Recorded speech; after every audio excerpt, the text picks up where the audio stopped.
my name is Kritika and welcome to K's Marketing Lab. If you have ever tried to pull data from social platforms, you know what looks easy on paper is a whole different beast in production. Scraping Snapchat looks dead simple, right? Open a profile URL, grab the data and done. But if you do it at scale, you will watch your responses come back empty, half loaded, or just stop responding entirely. That's not a Snapchat bug, by the way, that's the anti-bot system catching you. Here's how to do it cleanly. You have to watch this video till the end and I'll show you a clean scraping setup for Snapchat profiles, how to keep your IP and your fingerprint clean so that you don't get blocked, and how to get 2 GBs of free proxies so that you can start extracting data with way less risk. Real quick on the ground rules. We are only watching and touching publicly accessible data, public profile pages at snapchat.com, public spotlight content, and the stuff anybody can see without an account.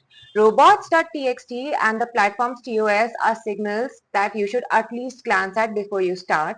Personal data needs a legal basis under GDPR style regimes, and don't hammer the servers, be polite with the rate limits.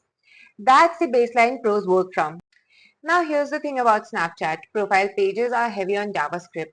The actual data like usernames, bios, subscriber counts, spotlight links, they sit inside a open graph tags, a next data JSON blob and JSON LD structured data with DOM as a last resort fallback. Raw HTTP requests won't reach any of that reliably. You need a real browser that waits 2 to 3 seconds for the JS to render before every page. First decision rule, if the target heavily uses JS rendering, use a real browser, not raw HTTP requests. Snapchat falls hard into that bucket. That's where an anti-detect browser earns its place. Quick definition, it's a browser that spoofs your fingerprint, canvas, WebGL, fonts, audio, hardware IDs, and runs multiple isolated profiles in parallel and lets you attach a different proxy to each profile natively. For scraping, that combination is the difference between collecting clean data and staring at empty pages all day. Alright, less talking, more doing. Let me show you exactly how I set this up in Go Login. Open the Go Login dashboard. On the left side, hit Add Profile. Name it something obvious like Snapchat Scrape01 or actually whatever you want to name it is fine. Scroll down to the proxy section and paste a residential proxy. Host, port, username and password. Do not touch the time zone and the language tabs. Go Login auto-configures those from the proxy IP, which is exactly what you want. Click Create and then Run. A clean Chrome window opens and then you open a new tab and go to ifi.com. I'll place the link on the screen, don't worry about that. You are looking for 3 green statuses, a clean IP, consistent fingerprint, and no web RTC leak.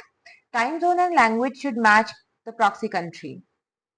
If anything is yellow or red, regenerate the profile before you scrape anything. That's really important, so focus on that.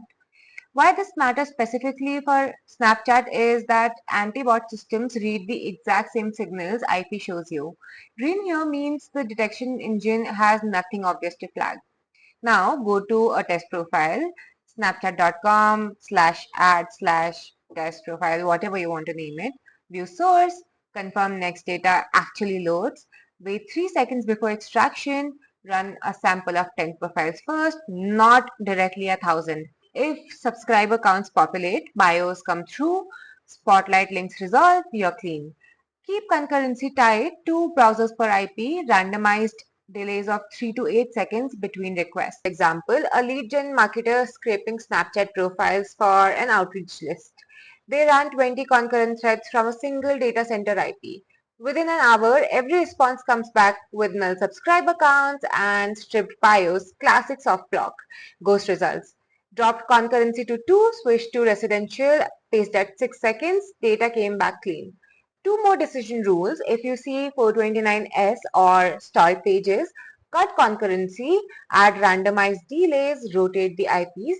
That's the platform asking you to slow down before it cuts you off. If the responses come back empty or ghost-like, like null fields, blank bios, repeated identical profiles, suspect a soft block. Change IP address, slow pacing, give it 10 minutes, don't panic retry. Retries is what digs the hole deeper. You will hit wall in 10 minutes. A lot of people think anti-detect browser can alone hide everything. Reality is behavior gives you away. Robotic clicks, Zero scrolls, identical timing across every profile. That's a bot signature regardless of how clean your fingerprint is. Now, if you're running this as an ongoing daily job instead of a one-off research pull, here's what changes. Stick to a sticky residential IP per profile, schedule batches during off-peak hours, and rotate user agents across profiles. If you want to replicate the Snapchat scraping setup to get 40% off and claim the 2 GB free proxies, click the link in my description or the pinned comment. Enjoy!